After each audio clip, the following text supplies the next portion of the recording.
Hello, boys and girls. Greg from the Scary Spirits podcast here to make you another cocktail.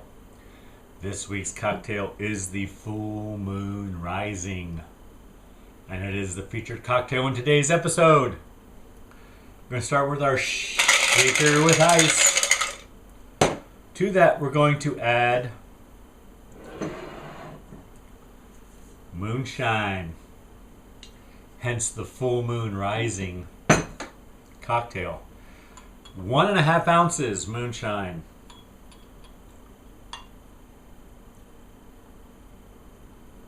One and a half ounces.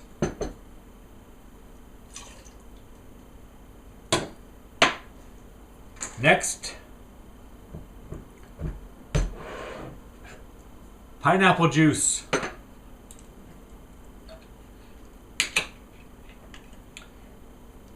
2 ounces pineapple juice. Lots of vitamin C, boys and girls.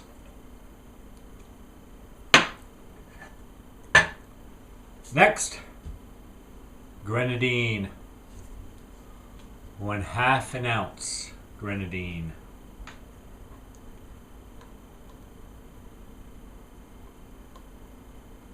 Half an ounce.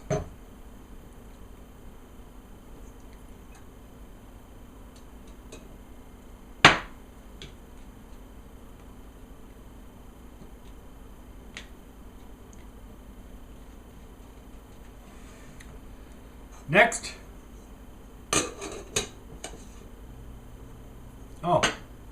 lime juice. Lime juice from the plastic lime. A splash. Yeah. There you go. There's a splash. And we shake.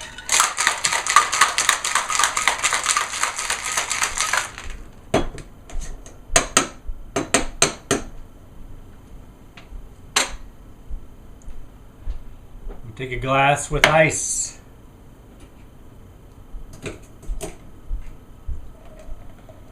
Pour our drink in there.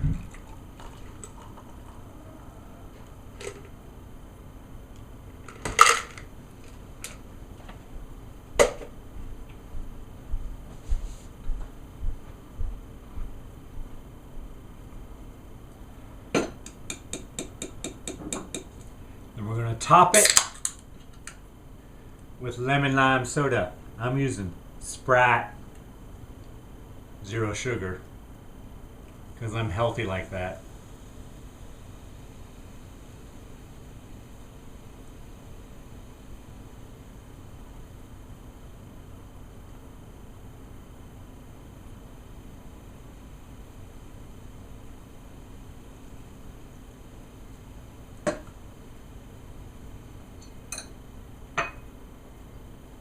And then we garnish with a cherry. And there you have it, boys and girls. The Full Moon Rising. It does kind of separate.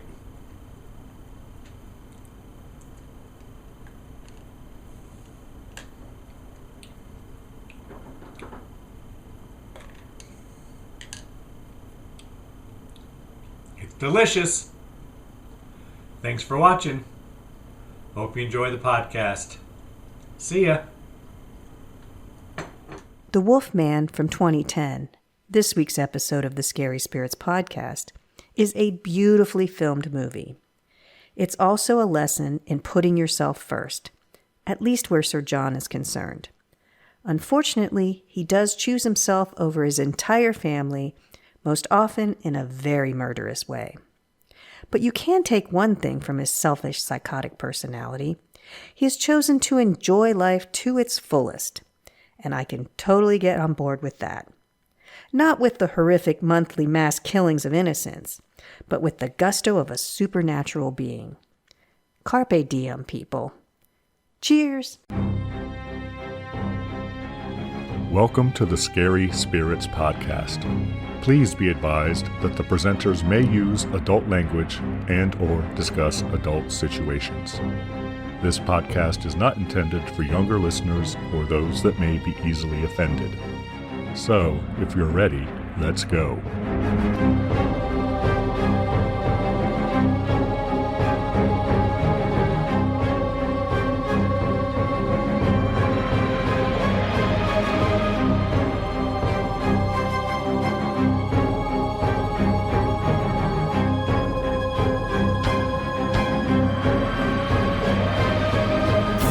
Hi, I'm Greg.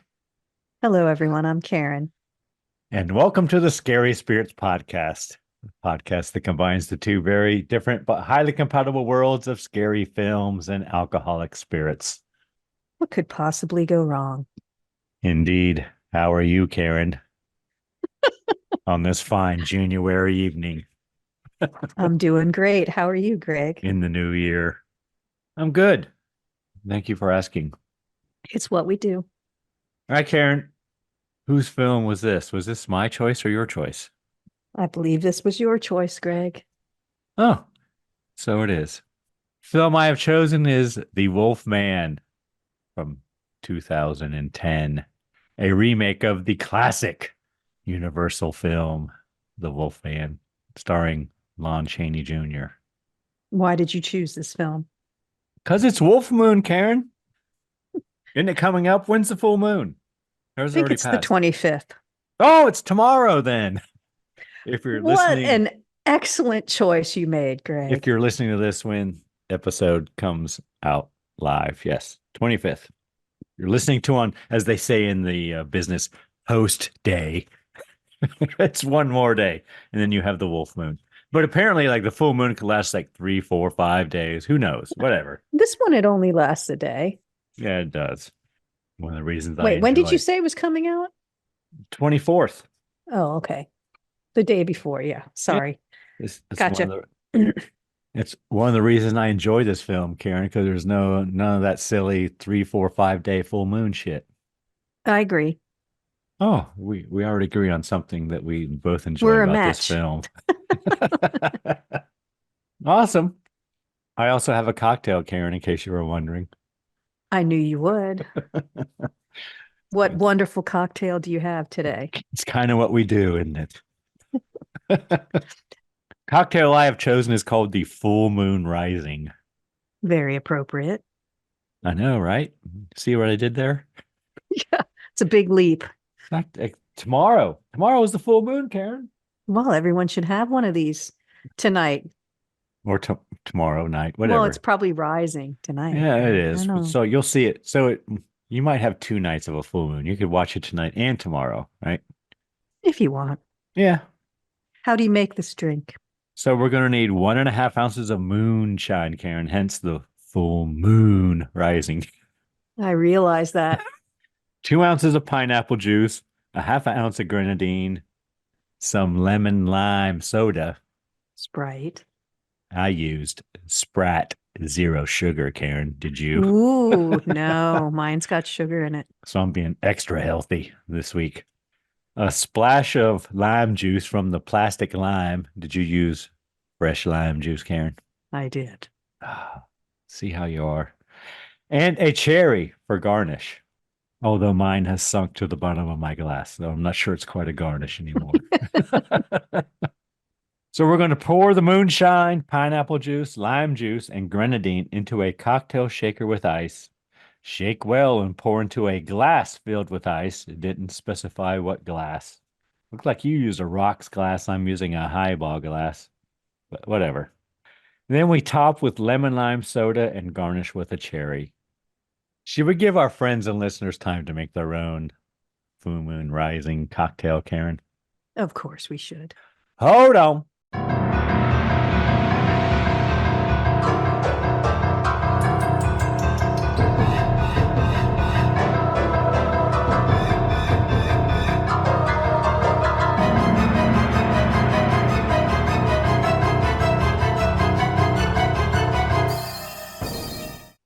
And we're back.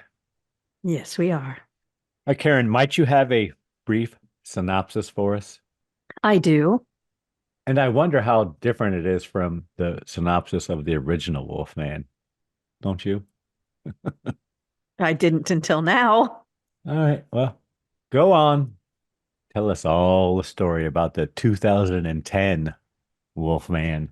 The synopsis that I have is pretty accurate, except for when it puts in parentheses the actors who are playing the characters that are described in the But you, synopsis. you don't read that though, Karen. It doesn't matter. I don't, but it's kind of funny. Okay. Though absent from his ancestral home of Blackmore for many years, aristocrat Lawrence Talbot, and then in parentheses it says Anthony Hopkins, Yes.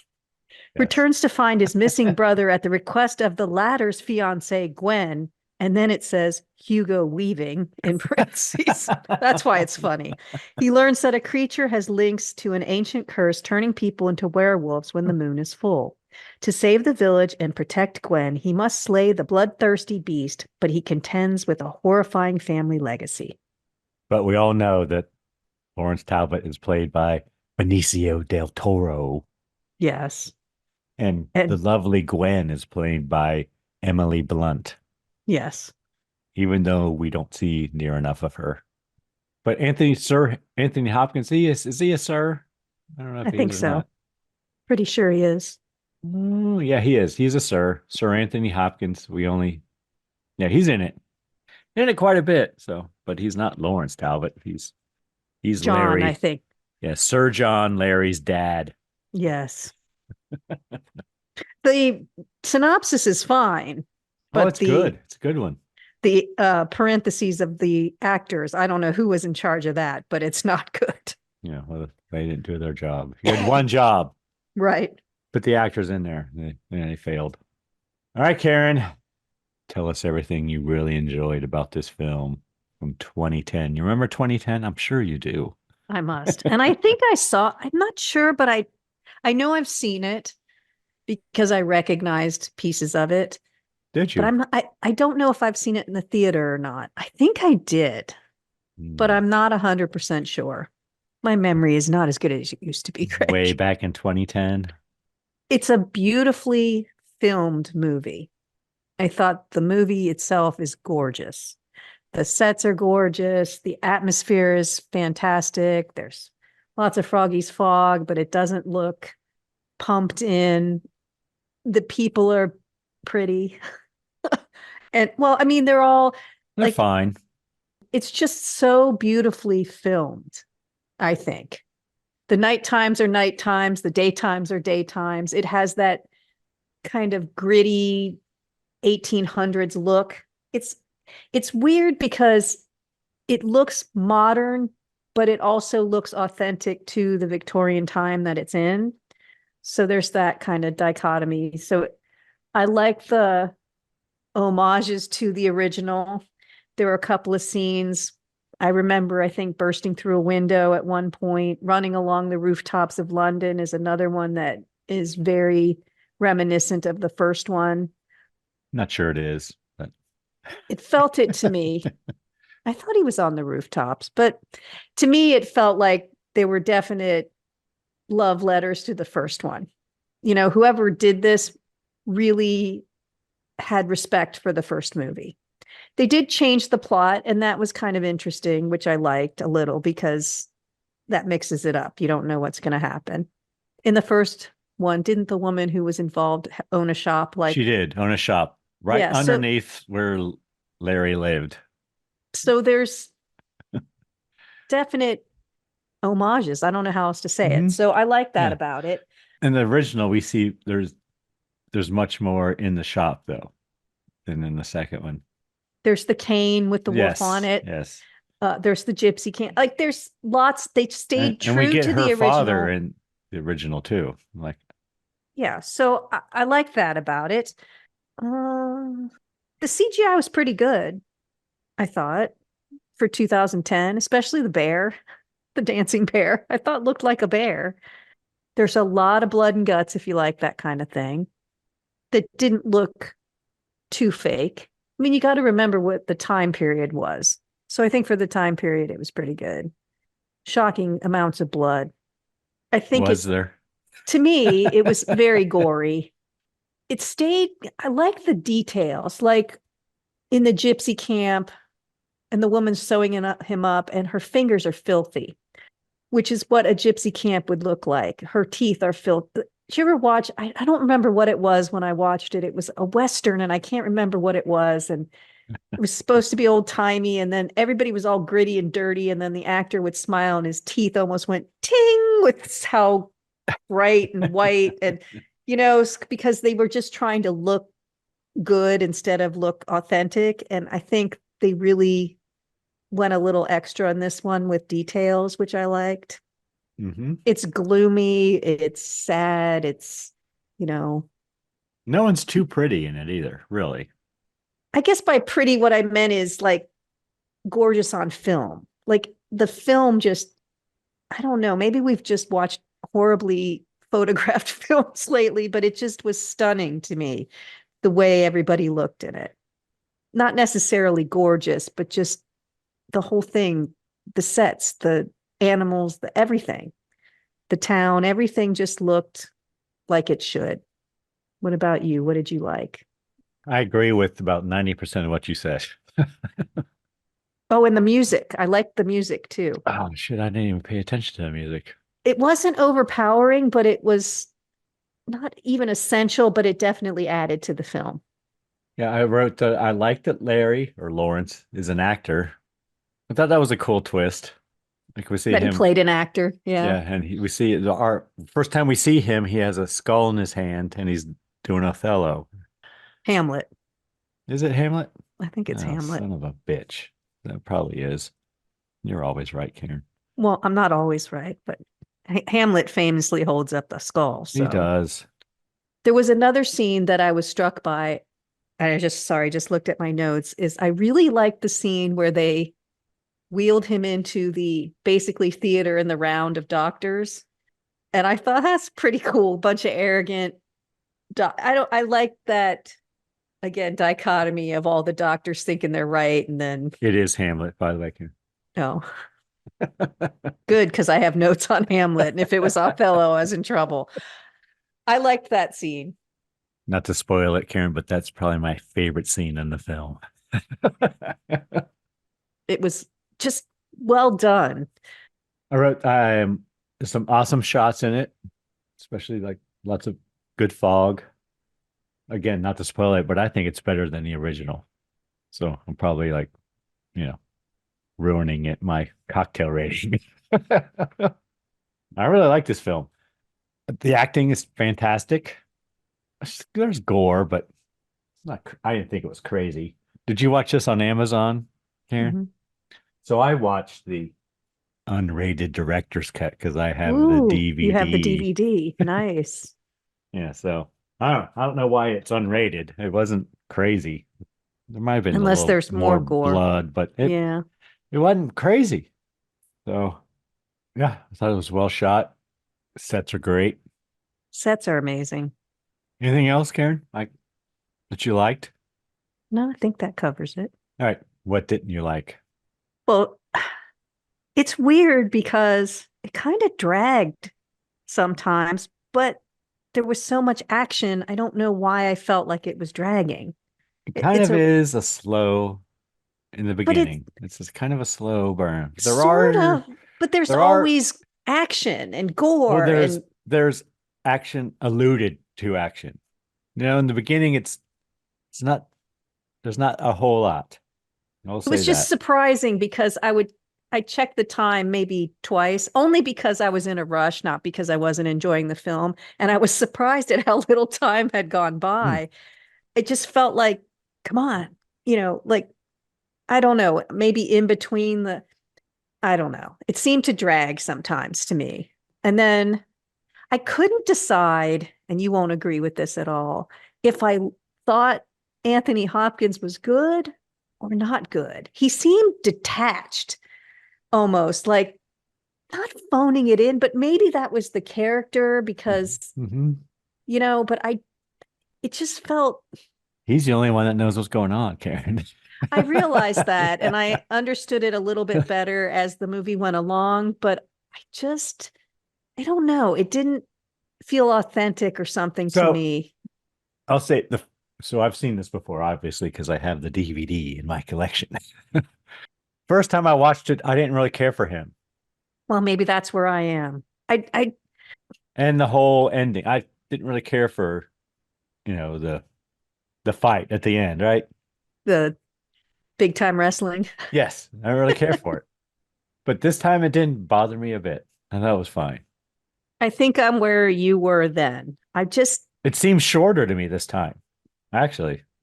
well, maybe you knew it was. I Yeah, maybe I've maybe only because I knew seen it was parts of happening, it. so I Maybe knew. I've seen clips or half of it on TV or something because I know I recognize, but other parts seemed like I hadn't seen. You know how maybe you see, oh, that's on, and you watch the last third of it or something. I Mhm. don't know, but I just couldn't decide if I liked him or not.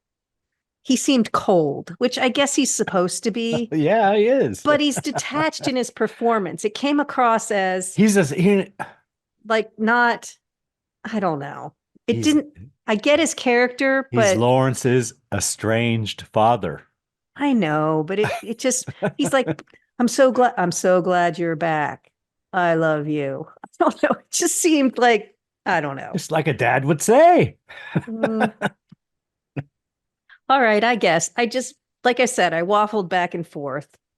I'm not going to say that like he really moved on. His brother's fiance moved on very quickly to him.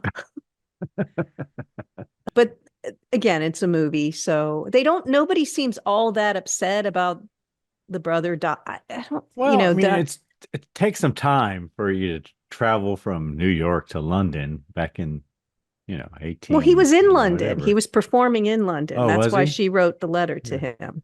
got it. He See, was I going to head didn't back to New York, but she caught him before he did that. That's a miss that. minor little inconsequential detail. I just thought it was kind of funny or interesting. But other than that, I think that there was one part where she tells Gwen, they've fallen in love. The gypsy tells her what she needs to do. I have no idea what she needed to do. I don't either. And if at one point the gypsy, when she's sewing him up, says love will save him or something, then Mhm. why didn't the father who was so in love with the mother, why didn't that save him? It was weird. I just didn't get that part.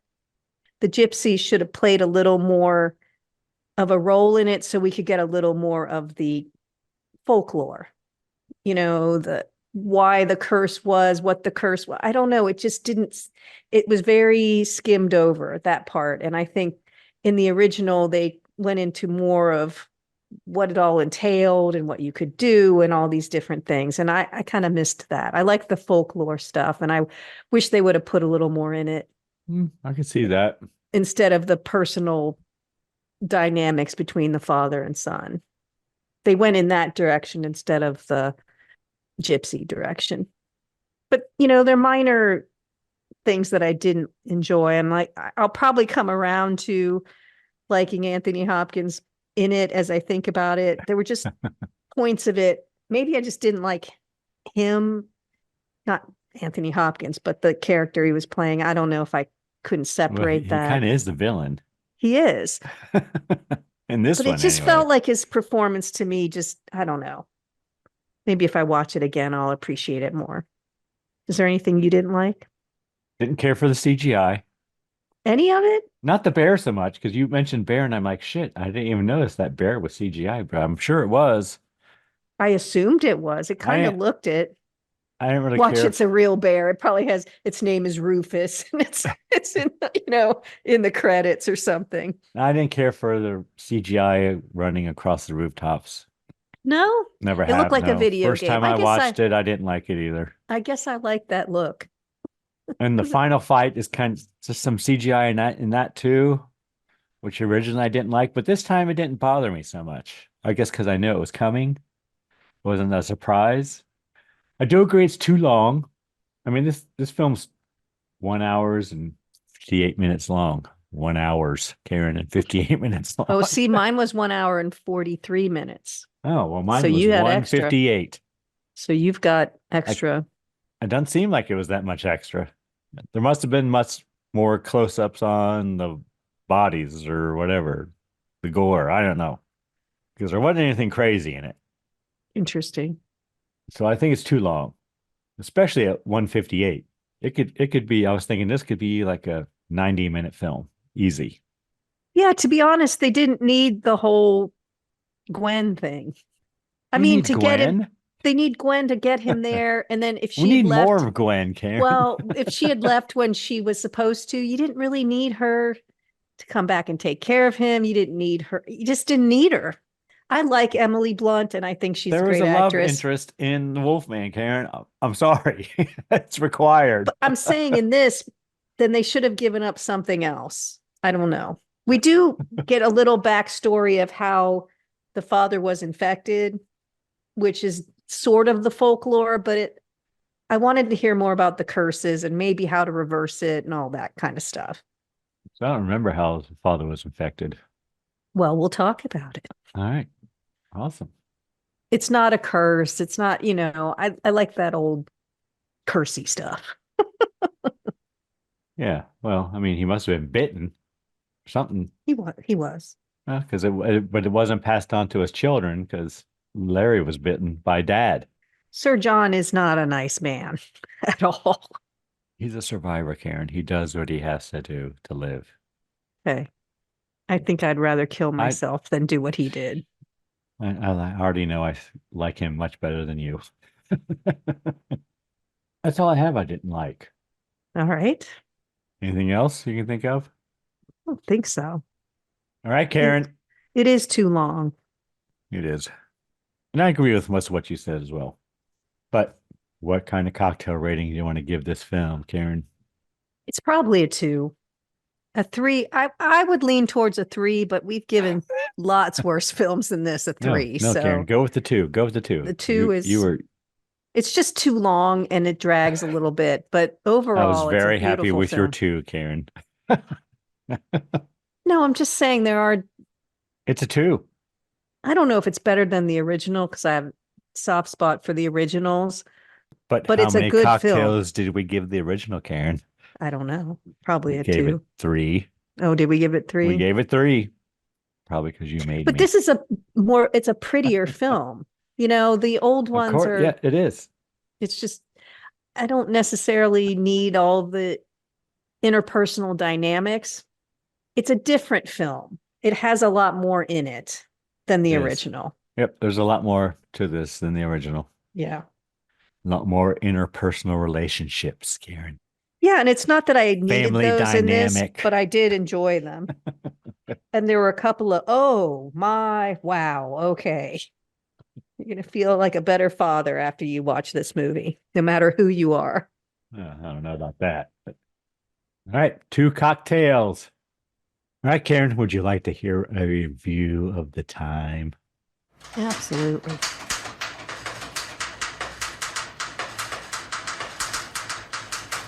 What do you got in Critics Corner? First, I have to tell you, Karen, that this has a 33% approval rating on Rotten Tomatoes.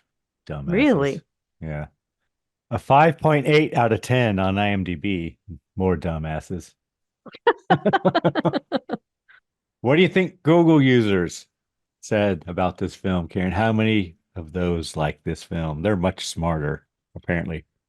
80%. Ding, ding, ding, ding, ding, No! ding, ding, ding. Yes. Finally. Really? You win, Or is it- Karen. 80%. Google users Wow. like this film. Wow, you should get a special prize. I should. I never get that I one. don't know what that would be, but whatever. I do have a review from the Time, Karen, from February 10th, 2010. The review I have is from Roger Ebert, The actual Roger Ebert. the actual Roger Ebert. He was still alive. And I shall paraphrase. The Wolfman avoids what must have been the temptation to update its famous story. It plants itself securely in period with a great-looking production set in 1891. Gothic horror stories seem more digestible when set in once great British country houses and people with gloomy introverts, especially when the countryside involves foggy moors and a craggy waterfall. That is, after all, a story set before the advent of modern psychology, back when a man's fate could be sealed by ancestral depravity. The Wolfman has been made with care by Joe Johnson and is well photographed by Shelley Johnson and designed by Rick Hendricks. The music by Danny Elfman creeps around the edges. Del Toro makes Lawrence sad, worried, fearful, doomed. It's not just the loss of his brother, it's the earlier loss of his beloved mother. The family manse is haunted by his memories. His father, Sir John, however, is played by the bearded Anthony Hopkins as a man holding up perhaps better than you might expect. And he's well turned out, especially for a man who lives almost in the dark. The film has one flaw, and faithful readers will not be surprised to find it involves the CGI special effects. No doubt there are whole scenes done so well in CGI that I didn't even spot them, but when the werewolf bounds through the forest, he does so with too much speed. He would be more convincing if he moved like a creature of considerable weight. The werewolf moves so lightly here he almost cries out, "Look, I'm animated." I am not sure of the natural history of Wolfman. Is the condition passed through the blood? Apparently. How exactly does one morph from a man into a wolf? By special effects, obviously. The werewolf has much less pseudo-scientific documentation than the vampire. I understand why he sheds his clothes when he expands into a muscular predator. What I don't understand is how he always succeeds in redressing himself in the same clothes. Does he retrace his paths back through the dark woods by moonlight, picking up after himself? In any event, the Wolfman... He's got all his clothes on, though. In any event, the Wolfman makes a satisfactory date movie for Valentine's Day, which is more than can be said for Valentine's Day. Truer love hath no woman than the woman who loves a wolf man, and vice versa, ideally. I agree. I'm not sure where he was going with the clothes, though. Yeah, that didn't really apply, I didn't think. Not well, in this one, but maybe I missed. Typically in it others, does. Sure. Typically it does. But not in Yeah. this one. Not I in will this say one other thing I didn't mention. I did like the howling in this one. one. Ooh, did you? Yes, I did. Have any idea how they came up with those howls, Karen? Oh, no. How did they? So Gene Simmons from the rock band Kiss and David Lee Roth each came into the studio and howled for them. And they took Okay. that along with other animal sounds and mixed them all together, and that's where we get the Wolfman's howl. That's why I like it. I wonder how much they got paid for that. Don't know. I doubt a lot. Because the director or whoever it is even says that, yeah, Gene Simmons howls in the movie, but he wouldn't recognize it if he heard it. Because they did so much to it. But that was the starting point. Yeah, he Kinda. and David Lee Roth. Interesting. He says, we tried lots of things to see what would work and be interesting. We listened to every wolf howl ever done on every film. We listened to them all, and you'd be surprised how unconvincing most of them are. Some are just wolves, and some are men going, "Ow!" As we were looking for this great pure tone, we knew we were going to process it and overlay elements to it, but we wanted that great foundation. We tried Gene Simmons, and one of Gene Simmons's howls is in the movie. He says, I don't think Gene Simmons would recognize it, but it's there. And we had David Lee Roth come in and do a few howls. That was a blast. They even had opera singers come in and howl. And animal impersonators. And basically they layered all that shit together, and that's how they came up with the howl. I did like it. It's good. All right, 2 cocktails, Karen. Are you ready to get into the film? Yep, let's go. It is very long because I have lots of pages of notes. They're all like 1-line notes, but it's like 7 fucking pages, Karen. It came up rated R. It's interesting because it said for violence, substance use, alcohol use, foul language, and sexual content. Substance use? Well, in my version, they did shoot him with a bunch of needles. Yeah, but that was medical. It wasn't. And did you have sexual content? I had the unrated version, Karen, so no, I had none of that. Okay. I was just curious because I didn't really. If there was sexual content, it was not near enough. But The version I watched, film opens and we have the classic Universal scene Logo. logo. Yeah. And is there something written here where it says, even a man who was pure of heart and says his prayers by night may become my wolf when the wolf's bane bloom and the moon is bright?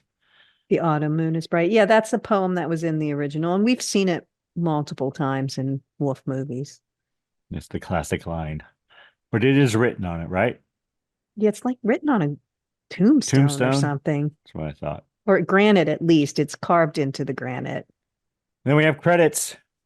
Then we have words to read. Blackmore, England. Is that where Richie Which, Blackmore was born? Karen? well, it's a real village because I looked it up. It's a village in the East Hampshire district of Hampshire, England. So it exists. 1891. See a man with a lantern in the woods and he's sliced open.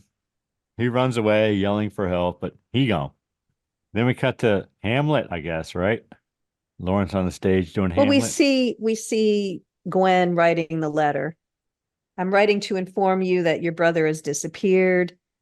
She says she introduces herself as his fiance, and he's been missing for several weeks. And she says, it has come to my attention that you are currently in England with your theater company and that you will return to America soon. And then we see him performing Hamlet. So he's holding the skull. I'm not sure I saw any of that writing shit. And Hamlet, the long title is The Tragedy of Hamlet, Prince of Denmark. It's often shortened to Hamlet, written by, of course, William Shakespeare sometime between 1599 and 1601. It is Shakespeare's longest play with 29,551 words. In the play, Hamlet famously holds up a skull, and for a couple hundred years, a story has gone around that Shakespeare's own skull is missing from his tomb at Holy Trinity Church in Stratford-upon-Avon. And one of the most famous lines from there, to be or not to be, that is the question, spoken by Hamlet during his soliloquy in the nunnery scene. It remains one of Shakespeare's most famous quotes. Then I wrote Gwen goes to see Lawrence. And we learn no one knows where Ben is, who was Lawrence's brother, right? And Lawrence has all of his groupies and whatnot leave from his room. Oh, I didn't see that. Oh, yeah, he does. So then Gwen tells Lawrence that Ben is missing. Lawrence says his company leaves for America tomorrow. Good day. I wrote, good day. Didn't see any of that. Then we have a train ride. Jeez. I don't know if we watched the same film. Lawrence is on a train and he's in a car with a man who has a wolf-headed cane. And it's kind of creepy. Like he kind of knows something's going to happen. And at one point, Lawrence drops a picture, and it's like one of those 3x5 frame. She can't carry pictures in your wallet in 1891. You have like a little frame with a picture in it, right? And it's a dual frame, and on one side is his father, and on one side is his mother. And he drops it, and the man asks him about it. And he says this is mom or whatever. And then the man offers Lawrence his cane, and we see it, and he opens it, and the handle opens up and has a blade in it, which comes later. Well, that's how he knew that blade was there, because I didn't know how he knew that. Yeah, it comes in later, but Lawrence refuses it. The train arrives at Blackmore. Lawrence is sleeping. Train arrives, and the man is missing, but the cane is there, still there. So Lawrence takes it in the director's cut, the unrated cut, Karen. Then we have Lawrence in a coach, and he arrives at his family's estate. That's what I saw. Lawrence and his father meet, and father says something about the prodigal son returning.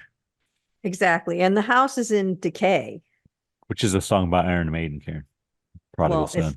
It's also in the Bible, Greg. Is it? It's Luke 15:11. The parable of the prodigal son, also known as the parable of the two brothers, is one of the parables of Jesus in the Bible, appearing in Luke 15:11 through 32. Jesus shares the parable with his disciples, the Pharisees, and others. Do you know what it is? In the story, a father has two sons. Yeah, I know what it is. Well, the younger son asks for his portion of the inheritance from his father, who grants his son's request. This son, however, is prodigal, wasteful, and extravagant, thus squandering his fortune and eventually becoming destitute. As a consequence, he now must return home empty-handed and intends to beg his father to accept him back as a servant. To his son's surprise, he's not scorned by his father, but is welcomed back with celebration and a welcoming party. Envious, the older son refuses to participate in the festivities. The father tells the older son, "You are ever with me, and all that I have is yours, but your younger brother was lost, and now he is found." It's the third and final parable of the cycle on redemption. I'm not quite sure why my father once referred to me as the prodigal son, because I have no brother, Ken.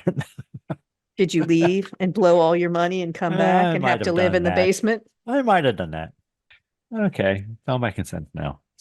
So Sir John tells Lawrence that his brother's body was found in a ditch by the road. Then we see Sing the servant, and we learn that Gwen is upstairs asleep.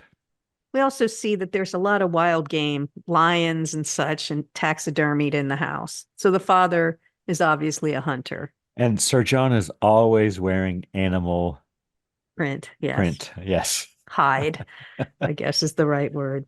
Well, it's not, doesn't look real. It's fake. Lawrence wants to know where Ben's body is being kept. And the father just starts to play the piano. I don't know if the song has any significance. I didn't, but he wants to see his brother, though. Yeah, I don't have that. So Lawrence arrives to see his brother's body. At like the butcher, right? Yeah, it's like a butcher. There's like sides of beef and whatever hanging up there. And I guess it's cold. I guess. It is. Yeah, I guess it is. So Lawrence pulls the shroud off of his brother, and I wrote, "It's very corpsey." Yes, and he has a violent reaction to it. Next, we cut to Lawrence in a pub, Karen. It's about fucking time. Before he leaves, the butcher basically gives Lawrence his brother's effects. The dad had said just bury it with him, but no, he said it seems a shame, and Lawrence takes them because one of the things too valuable to bury with him, right? And one of the things he's playing with in the pub while he listens to everyone who they have no idea who he is a medallion that has like a gold coin with some sort of, I don't know, religious figure and 3 wolves around it. Yeah. In the pub, we hear a man talking about the recent killings, and they're blaming gypsies, I guess, because the next thing I have is damn gypsies. They said that Ben probably went to the gypsy camp for a gypsy whore, and the bear got a hold of him. And men in the pub talking about killings. I wrote silver bullets, and it's a full moon. There's one guy that talked about 25 years ago, someone was murdered and they tried to kill it with buckshot and it didn't work. And then they melted down the wedding spoons or something. I don't know how they knew to do that, but they did. And no one leaves the house on a full moon. And they all laughed that it could have been a werewolf. The men began talking about the Talbots. And once, like you said, no one knows that Lawrence is a Talbot. Because he's been gone since he was a kid. Yeah, but Lawrence begins to pick a fight with them because they insult his mother. See, I didn't see this. Oh, yeah, they call his mother a whore. They're talking about his dad and how he shacked up with that whore. And he tells the men that his mother was not a whore. And then the men know that he is Lawrence. And he basically leaves. And we cut to dinner at the Talbot Mansion or Talbot Hall. Lawrence and Sir John and Gwen comes to join them. I wrote Lawrence in an animal print. I didn't see this either. But then they're talking and Gwen excuses herself from dinner. Now, Sir John and Lawrence, they talk about his mother and how she struggled with life and loss. And they talk about what killed Ben. Then Lawrence brings up the coin he found in Ben's things. And he learns that Ben had dealings with the gypsies.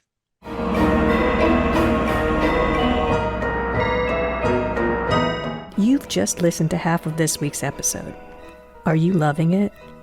If so, can you do us a big favor and leave a review wherever you listen? Reviews help us grow the podcast. We just want to say thanks so much for your support. Now let's get back to the good stuff.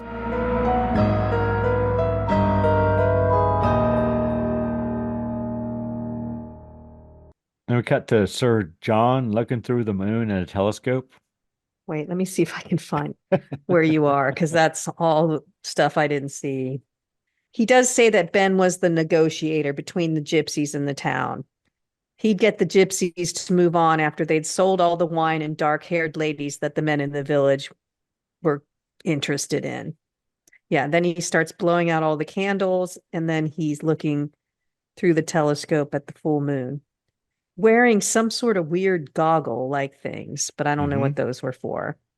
And I wrote, he never looks back at Lawrence. And He does say he's glad he's home. he does, but I wrote, the past is a wilderness of horrors. That must have been something he said.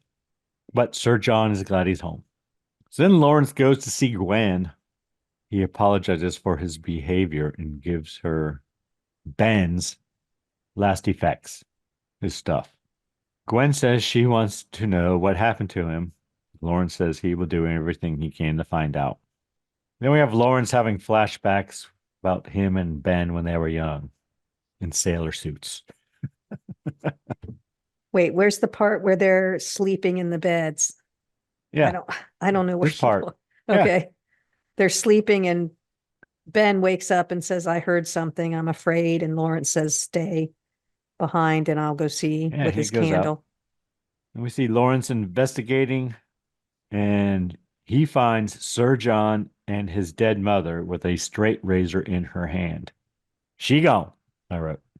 Then we cut to Ben's funeral. Yeah, they're putting him in the family crypt. Lawrence meets Gwen at a stream where he and his brother used to seek refuge. From their father, he says. They used to play there, but it was their refuge from their father. And she says that the dad has been distant because she reminds him of their mother. And she says Ben says that Lawrence reminded the father of the mother too. And that's why dad put him, I didn't know, like that's why he was put in an asylum for a whole year before he went to America, something. So then Gwen leaves. She says she's going to go to the inn in the city because she doesn't want to stay in the house anymore. Yeah, and her father says it's closer to the train station or something like that. Lawrence says he will not leave until he finds out what happened to Ben. Then we have Sir John telling Lawrence to stay at home that night because it's a full moon and he doesn't want to lose him as well as Ben. But does he listen? No, he doesn't listen. He goes to the gypsy camp. Right on a horse goes to the gypsy camp at night. He shows the gypsies the coin he found and Ben's belongings. And we have Maliva, who was in the original film as well. He asked her to tell him about his brother. Then I wrote, angry townsfolk arrive, ? Guess they're trying to run the gypsies off. Yeah, because they're in the pub, they were talking about how it's all the gypsies' fault. So they're there in the mob mentality to run the gypsies off. And we have madness and mayhem, Karen, and there's a wolf on the loose. Yeah, which I thought was Ben. But I guess that's wrong because Ben's been buried. He gone. Yeah. And the wolf killed Ben. So, But I didn't realize that if you died, that was it. Because aren't in other films, didn't we see them die and then they came back when the moon was full? I don't think so. I thought in one of them we did. Maybe in Werewolf of London or something like that. They found the empty crypt or something. Like that. Yeah, maybe he wasn't really dead. I don't know. But the gypsies and Lawrence take shots at the beast. And I wrote, either they miss or it has no effect. Lawrence chases after the wolf. I mean, there is mayhem in this gypsy camp. Yeah. There are limbs being torn off. Yeah. Loses fingers and then his life. And there's like claws coming through faces and limbs flying everywhere and guts everywhere and very, very fast. And we see Lawrence attacked by the beast. So he falls. A little boy runs up away from the camp towards the beast, which is weird. And then Lawrence kind of follows him, but he's going after the beast. And they come to like this rock formation. It's not Stonehenge, but I wrote Stonehenge. It looks like Stonehenge. It looks something like that. And he's trying to find the beast, and the beast comes down from one of the rocks on top of him and rips out half his throat, it looks like. But they bring Lawrence back to the gypsy camp. And right here I wrote, once he is bitten, there is no cure. Is that what there's a woman. says? there's a woman talking to Milena. Milena's sewing him Maliva. up. Oh, Maliva, sorry. Sewing him up very crudely with dirty hands and a dirty neck and big ass stitches. But she's talking to another gypsy woman who's saying, kill him. There is no cure once you're bitten. Kill him. And Mileva is saying, you want me to sin? I can't kill him, but there's no sin in killing a beast. And she's like, well, where does the beast start and the man end?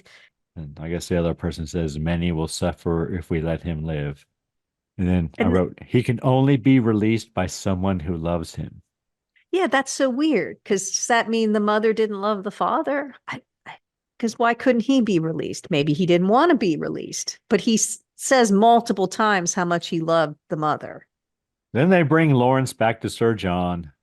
And I wrote moon phases. I guess the moon changes phases we rapidly see to show the passage of time. Passage of time, yes. So there are 8 lunar phases in order. If you start with the new moon, which is the dark moon, right? There is no moon. Then you have waxing crescent, which That's is my favorite moon, Karen. the new moon. Yes. That's when you do all your magic. Yes. The waxing crescent, it is growing first quarter, waxing gibbous, then full moon, and then it starts to wane. So you have waning gibbous, third quarter, and waning crescent. The cycle repeats once a month every 29.5 days. But I thought that was, I didn't mention that in what I liked, but I thought that was kind of a cool way to show the passage of time. So then we see Gwen watching over Lawrence, and Lawrence has nightmares, and Gwen takes care of him. Suddenly, Lawrence rises, and he feels much better, Karen, apparently. It's about 2 weeks in. He's very pale, but he still has some marks, but he's better. Doctor comes and checks on Lawrence, and he is surprisingly healthy. Sir John thanks Gwen for staying. We have Lawrence, and he checks his wounds in the mirror, and they have healed, Karen. Really well. And then Lawrence has a moment with Singh, and Singh The tells servant, him about yeah. the silver bullets. Yeah. The servant believes in curses. Singh says, this house has seen more than its share of suffering, your mother, your brother. And he says, yes, he believes in curses. And then he sees the silver bullets, and Lawrence says, I didn't know you hunted monsters. And Singh says, sometimes the monsters hunt you. Then Inspector Aberline arrives. Yes, he arrives. And apparently he's a fan of Lawrence's stage work. Yes, he is. And Lawrence tells the inspector that he was attacked by an animal. I guess the inspector is there to investigate. Inspector questions Lawrence, and I guess the inspector is in charge of the Jack the Ripper case. He was. Well, they kind of insult each other a little bit. They do. Because Lawrence says, I was attacked by an animal. And Aberline says, well, that's funny because there are no natural predators left in England capable of inflicting such wounds. So before we go to the next part, there are no gray wolves currently in the United Kingdom, living in the United Kingdom.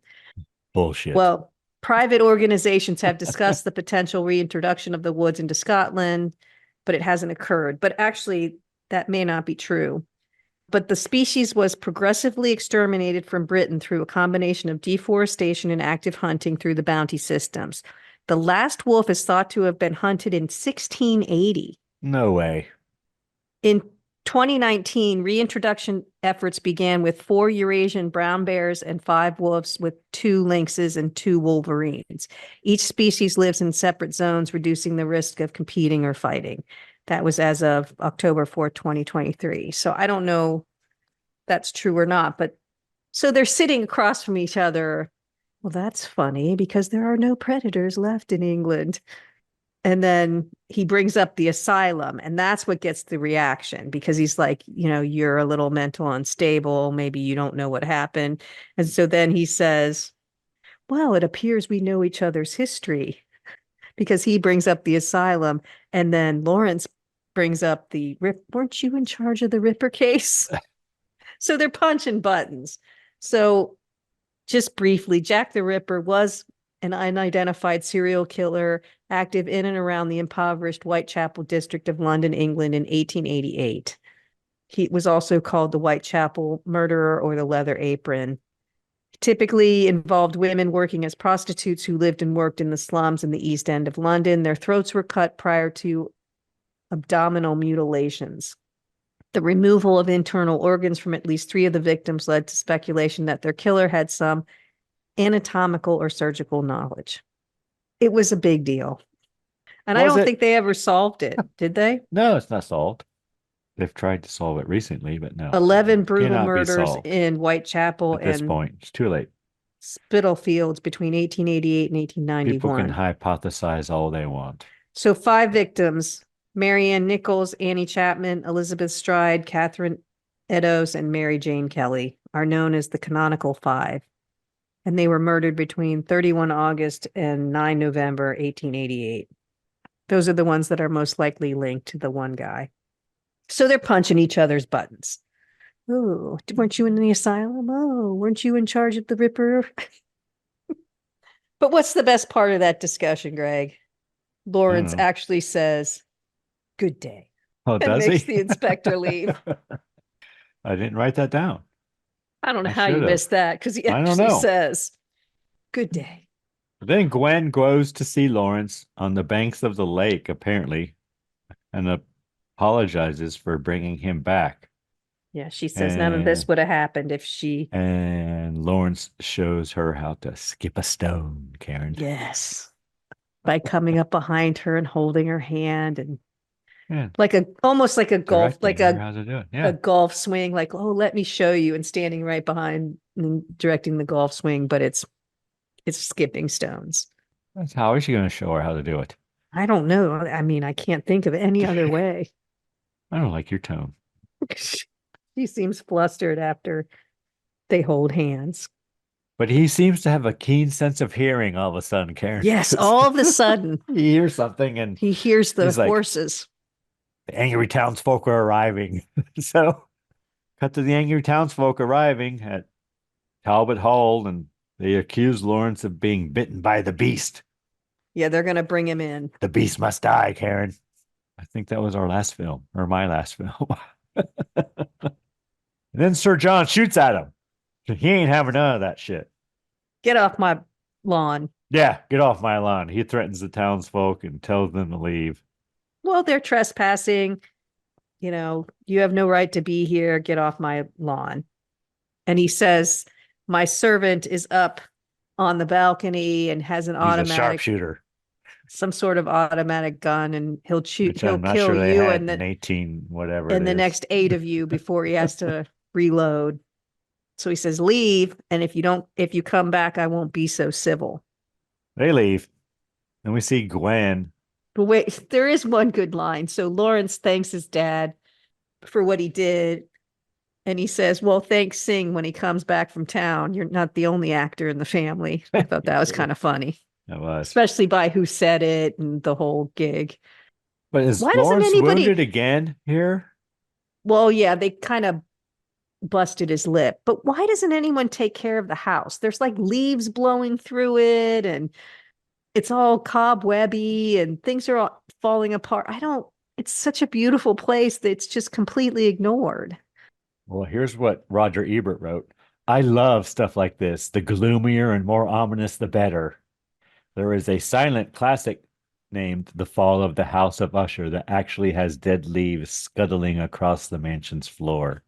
I'm not saying it doesn't add atmosphere, but it does, but it's just kind of weird. Like they're living there. It almost seems like there's holes in the roof and stuff. I don't know. Maybe he's fired all the help because he doesn't want to kill him in the middle of the night every 25 or 28 days, whatever it is. But anyway, so we see Gwen brings Lawrence food and nurses his wounds. She asks about his shoulder, and she says, did they hurt your shoulder? And he says, no. In fact, I feel stronger than ever. I could hold off 3 of them. So he's getting his super hearing. Now he's getting his super strength. But he does pay a special attention to her jugular vein. I wrote here. He can hear her heartbeat and pulsing, the blood pulsing through her veins. And he says, excuse me. He excuses himself. Yes. He feels the beast within, so he decides maybe he should go inside. So then we see Lawrence checking his wounds. They're completely healed. Which upsets him. Then Lawrence goes to Gwen's room and knocks on her door. He tells her she must leave. Pack your bags and get the hell out. It's not safe. Go He back to tells London tonight. tells her that if anything happened to her, he would never forgive himself. And we have Gwen leaving in a carriage. Next, we cut to a preacher, Karen, talking about the power of Satan. Well, they're also setting a trap for the Wolfman by tying up a deer. But yes, the preacher preaches. Didn't see that, but apparently Satan has the power to turn men into beasts, Karen. Yes, and only the faithful will be spared. But God will defend them, he says, I wrote. Mm-hmm. That's why they're all going to take their silver to the blacksmith. And we have the inspector at the pub. The barmaid wants to know why he isn't out there hunting the beast. I thought what he said was pretty funny. All right, write it down. He says, well, I don't know where the lunatic will strike, so the best thing to do is stay close to as many victims as possible. It's true. And he's in the pub with all the people. Then we see Sir John asking Lawrence why he sent Gwen away. He says the place is cursed. Later that night, I guess Lawrence follows his father, Sir John. He sees Sir John going somewhere, and so he follows him. And ends up at his mother's crypt. And right here I wrote time check, more than half over. But apparently there's a basement in the mausoleum. Is there? Yeah, because he goes down there. Does he?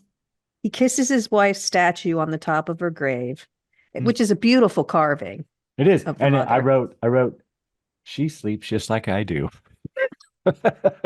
With her hair all. Because he's kind of like, catty corner stuff. Like, I'm sure they had the thing made just like she would be sleeping. So I wrote, she sleeps just like I do. I'm a side sleeper, Karen. It was a beautiful carving. I'll try to get your lovely wife to take a picture so we can put the carving on top of your casket, just like that. That would be awesome. If you survive me. I know. The two of you. I'm way older than you, so I probably won't. But then Lawrence finds a shrine to his mother. It must be in the basement, right? It is in the basement, yeah. With a chair and with straps. There are straps on the arms of that chair. And yes. Yeah. Shackles, headpiece, arms and legs. But the dad talks about how much he loved the mom. He says, look into my eyes, Lawrence. You can see I am quite dead. So he's dead inside. That's what you're supposed to think, yeah. Since mom died. And then he slams the door. And I couldn't he locks tell himself in there. If Lawrence was locked in something or he was locked in something. He locked himself in. And he tells Lawrence, don't think they'll kill you. But they'll blame you. He says the darkest hours are coming. The beast will have a day, right? He says something like that. The beast will have its day. And then as he backs away, you almost see redness in his eyes. And I'm like, yes. Is Dad a beast? Yes, he is. And I couldn't tell if Lawrence was locked in or the dad was locked in, but then Lawrence. So, and then you realize the dad is locked himself in the crypt. But you're not sure that he's a beast yet. No, you saw that twinkle though, that redness. But you may think, because Lawrence turns next. Right. So you may think that Dad knows he's a werewolf and locks himself in to protect him from Lawrence, right? Yes. Then we have wolf howls and locking doors and inspector in the pub. Don't you see the people in the woods? Townsfolk hunting the beast. They've got the deer tied up. One of them falls into the pit. I guess that's the trap they set. Yeah, so the deer is tied down, so he's stuck. So the wolf man is coming to get the deer because he's hungry, and then they have a hole right in front of the deer, which was a pretty smart trap, and he falls in. But then for some reason, other men fall in there or get close. Like one guy falls in, he's shredded, and the other guy's like, John, are you okay? Like, look, and then he gets pulled in, and then another one pulled down. I wrote, he gone. Then it's just carnage. Then the wolfman jumps out of the pit, man beheaded, he gone. I thought they were making silver bullets. No one seems to have a silver bullet there, or they're terrible shots. Or they couldn't get a shot off. Did anyone even get a shot off? They're all shooting at him. Were they? All right, whatever. Next I have is an inspector arrives, I guess the next day, and finds the bodies. Don't know if it's the next day or not, but the next thing I have is a man from town running with a rifle. Oh, and he falls in the swamp, quicksand, and he tries to kill himself. I saw one Oh, where the it guy is running. He's one, I think the last one left before Yeah, the he is. He's inspector running. shows up, and He he falls runs into, like marsh land yep, or something. And he's smart and he thinks I'm going to kill myself. And he tries to blow his own head yep, off, but he's out of bullets. yep, But he's killed just as quickly because yeah. he's decapitated And we too. have a wolf howl again. Next day. Now, this is the next day. Sir Yes. John telling Lawrence to wake up. He's waking. He's like, Lawrence, He says, terrible things, Lawrence. You've you done did terrible terrible things. things. Like Lawrence is in like the trunk of a tree, a hollow tree or something. And he's all kind of in a daze and he's all bloody. And but the townspeople are coming. Yeah, He angry tries to townsfolk run. arrive. Lawrence runs to the estate, but is stopped. And I wrote, apparently Sir John has turned in Lawrence, question mark. And we see Lawrence at the asylum. I wrote, apparently he's been there before because the doctor's like, oh, I'm so sad to see you again, This Lawrence. is the asylum that he was there as a young kid after he found his mom dead. But he says they have made great strides in your affliction. We're going to make you all better. And then they're dropping him into ice cold water, like shock therapy or some shit. I guess. And the guy lowering him in, turning the crank, looks a little too happy doing it. What did you do, Karen? So he keeps asking where his dad is. Where's his dad? And then they go through the torture. He's getting Flash. shots. He's being lowered into the water. He's getting electrocuted. He has flashbacks and delusions. He's seeing things. They did the same things to him. He sees himself as a young boy. He sees Gwen, hallucinations, memories. But then I think his dad comes. This Yep. is where his dad comes to Sir visit John him comes to visit and tells him about lycanthropy. and tells him he was bitten years ago by a boy inflicted with lycanthropy. Yes, see, you know how he got bitten. He got the disease in India. He went to a cave where a creature lived. The people told him there's a creature up there, and he's a hunter, so he wants to get all the creatures. And it was a feral little boy who bit him. And now Lawrence is remembering that he killed his mother. He is remembering that he saw his dad as the Wolfman standing over his mother. And Lawrence says, you should kill yourself. But the dad says, life is too glorious for that. He does say he has thought about it. And then I wrote, Sir John killed Ben, question mark. Apparently So he did. every night in the full moon, he tells Lawrence, Sing locks him away in the crypt. But then Gwen came along and was going to take Ben away. He was okay with it, but the beast was not, he says. He didn't want It's them always to the leave. beast's fault, Karen. Yes. And he became drunk and violent, and he knocked Sing out cold so he wouldn't be locked in the crypt. And then he killed Ben. And then he decided it was a mistake to lock up the beast. He should have let it run free. Then he calls Lawrence a young pup, Mm-hmm. which I thought was good. And he leaves the straight razor with him and says he loves him. Well, he leaves the razor because there's a full moon tonight. And he says, if you don't find life as glorious as I do, here's the razor. And he says he loves him. And Lawrence starts screaming, I'll kill you. I'll kill you. And it echoes through the asylum.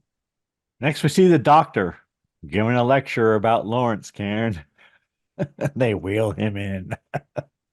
Like I said, this is my favorite scene in the whole thing. Doctor intends to prove that his delusions are unfounded. Yes, because it's a full moon tonight. And the inspector's in the audience watching, Karen. Yeah, and the doctor says when he was a young child, he said he found his mother dead, killed by his father, who was a wolf. And that's why his father sent him to the asylum, which is cruel, but I guess protective himself, the dad protecting himself. So he made everyone think the kid was crazy. And the doctor's like, we're going to prove to Mr. Talbot that his delusions are quite irrational. And he's going to remain in this room. And once he realizes the full moon holds no sway over him, he's taken the first small step down the road to mental recovery. But Lawrence warns everyone in the room that he will kill them all. He calls the doctor a moron. Yes, he says, which I don't know if was a word back in the day. But he asks them to kill him. He does. He's begging for help. He sees the moon appears in the window. Kill me, kill me. He starts to change. He begins to turn, but the doctor's not, has his back to him. So he's just like talking to the people in the audience. But everyone in the audience is watching Lawrence, Karen. Yes. And they begin to flee and freak out because he's starting to change right in front of them all. Yep. Lawrence breaks free. An orderly tries to inject in some do him, but he kills him. He gone. Then he starts eating him in front of everybody. And we see the doctor trying to get out of the room, but apparently the door is locked, Karen. Well, also the doors opened in. So when all of the people smashed up against the doors, they couldn't open them because too many people were pushing from behind. And then because why would the door be locked? But that was a door on a upper level, I think, that the doctor was trying to get out of. But he's oblivious because his back is to Lawrence and he's talking about how ridiculous this all is and, how crazy this guy is. And he doesn't react for quite a while. He keeps talking, even though people are starting to freak out. And then they all just start running. It's pretty good. Yep, it is. Like I said, it's my favorite scene, Karen. And Lawrence throws the doctor out the window and he is impaled on a fence. Yeah, I was when he threw him out the window, I thought, well, that's not that bad of a death relative to like ripping your innards out or something. And then he lands on the pointed fence and I went, oh, okay. So everyone leaves the exam room, including the inspector. Inspector watches Lawrence as he climbs and dashes across the rooftops of London. Inspector chases after Lawrence and fires several shots at him. Lawrence runs across the rooftops. For quite a while. Yep, men chase after Lawrence. He kills several people as he tries to escape. Police form a blockade. He jumps right over it. And we see Lawrence at London Bridge drinking from the water. Is that the River Thames, Karen? Probably. I don't know. Don't ask me geography stuff. He's parched, though, after all his killing. So he has to drink. He drinks like a dog. At the river. Mm-hmm. I think it's the River Thames. Don't know, though. Thames. Thames. I don't know. Thames. Whatever. Then it's daylight. Lawrence washes the blood from his face. Then we see Gwen at her antique shop, Karen. This is the first time we learned she has a shop. Mm-hmm. Like she's an independent woman, Karen. Apparently. And Lawrence is there.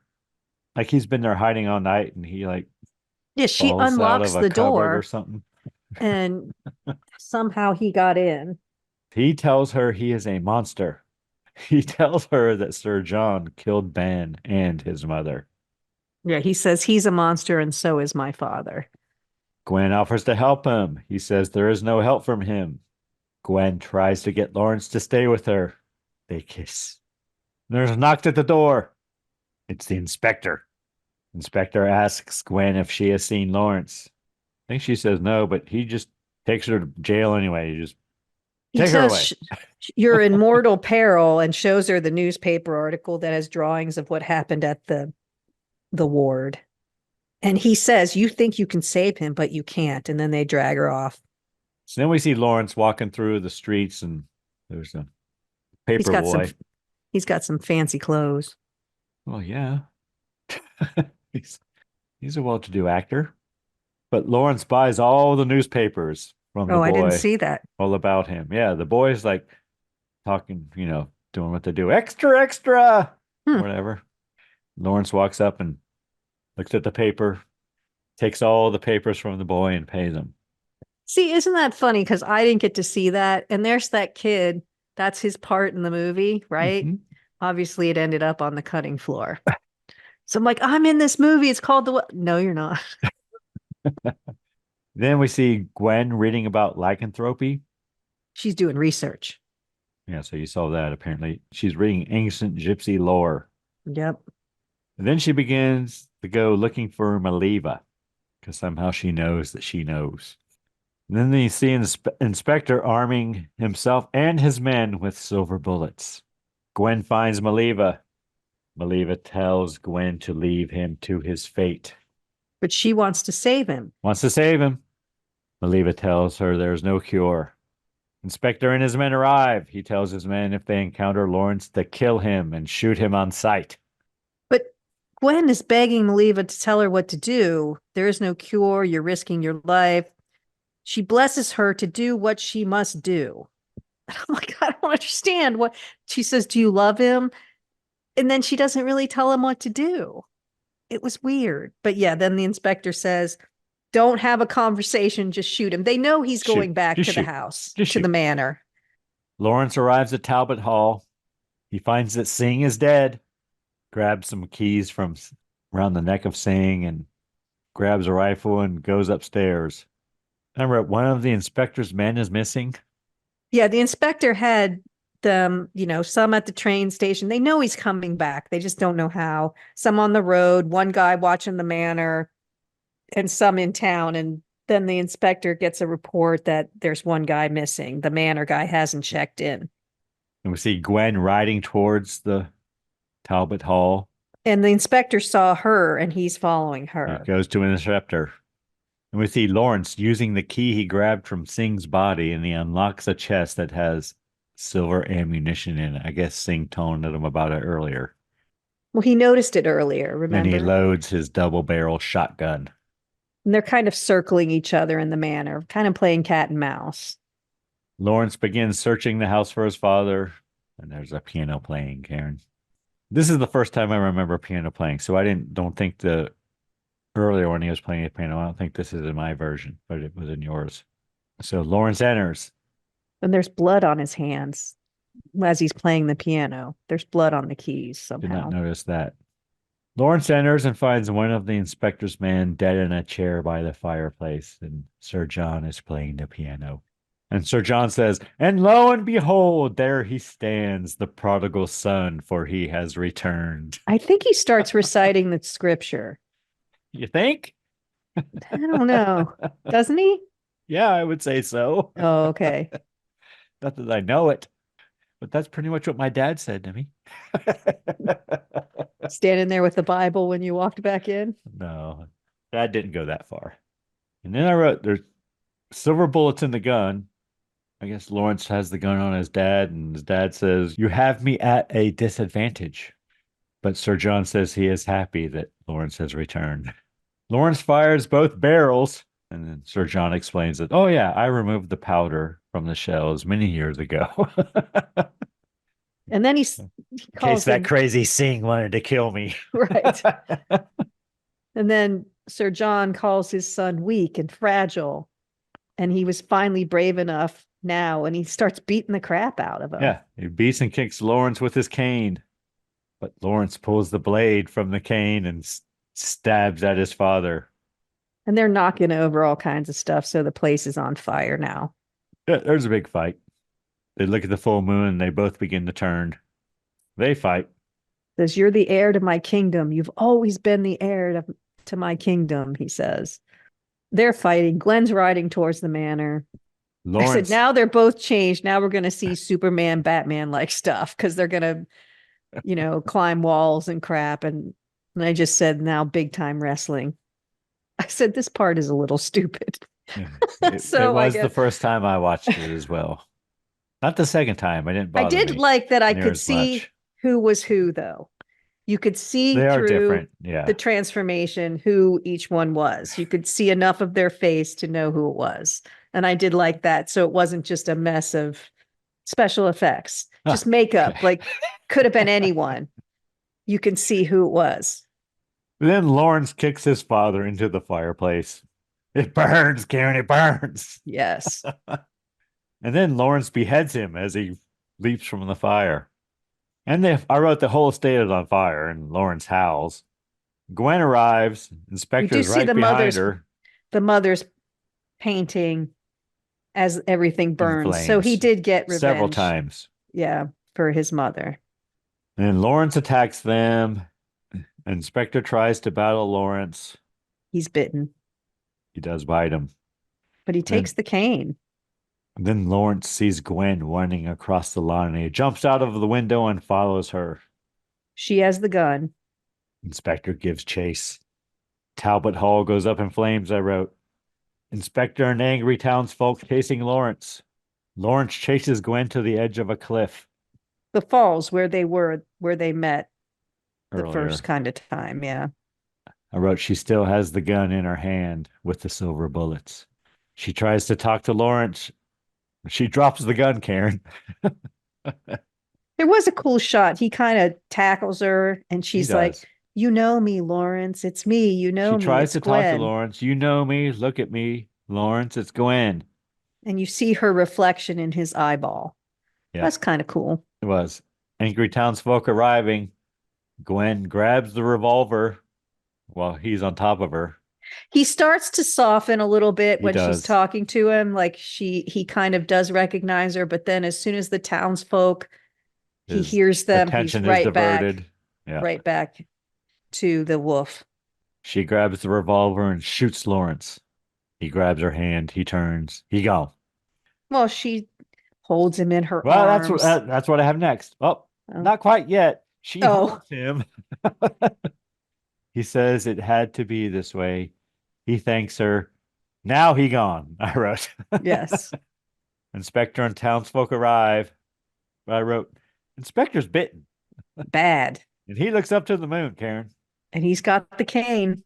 I'm surprised you didn't say that you enjoyed the sequel potential. I have it right here. Sequel potential. Well, you didn't say that.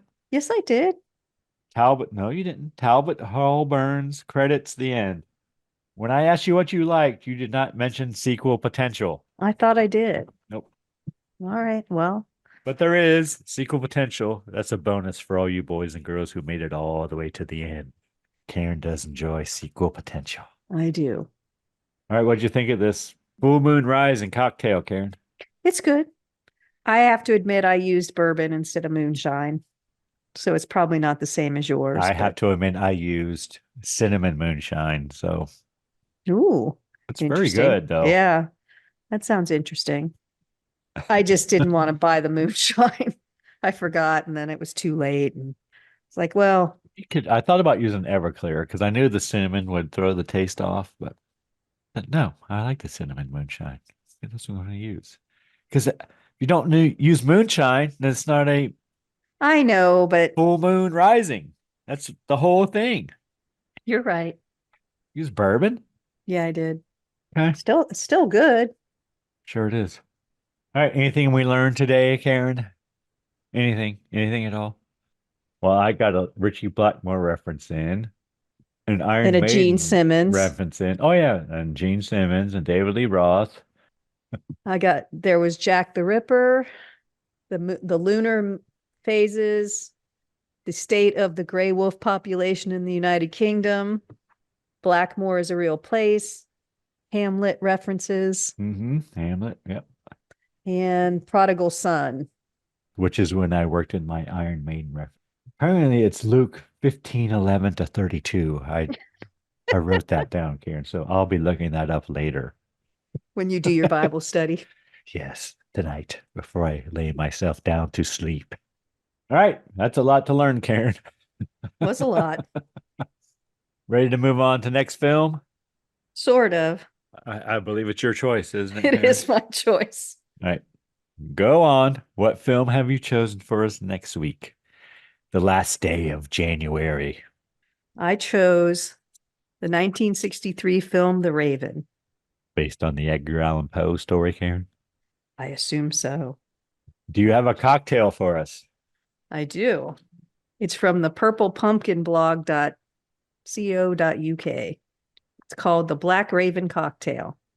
You're going to need 2 ounces of Jägermeister, 2 ounces of spiced rum, 2 teaspoons of silver cake shimmer. Ooh, I got that. I know. Black food coloring ice, Coca-Cola. I ain't got black food coloring to go, Karen. You can't buy that shit. Maraschino cherries to garnish. Can't even make my own. It's very green when I try to make it. I'll try to find some. It's a jet black Raven cocktail. Awesome. I look forward to it. Anyone you need to thank this week, Karen? Of course. We need to thank our listener. There's a lot of podcasts out there. Thank you for spending time with us. What about you, Greg? Who do you need to thank? Well, of course, Karen, I need to thank the band Verse 13 for providing all the music in the Scary Spirits podcast. The music definitely makes the podcast better. Anything else, Karen? Please drink responsibly. Yes. Thanks so much for listening. Want to keep in touch? Check out our website, scaryspirits.com. Follow us on Facebook and Instagram at Scary Spirits Podcast. Find us on YouTube at Scary Spirits Podcast. If you have questions or comments, you can email us at info@scaryspirits.com. To help us grow the podcast, you can leave us a review on Apple Podcasts. We really do appreciate your support. And as always, please drink responsibly.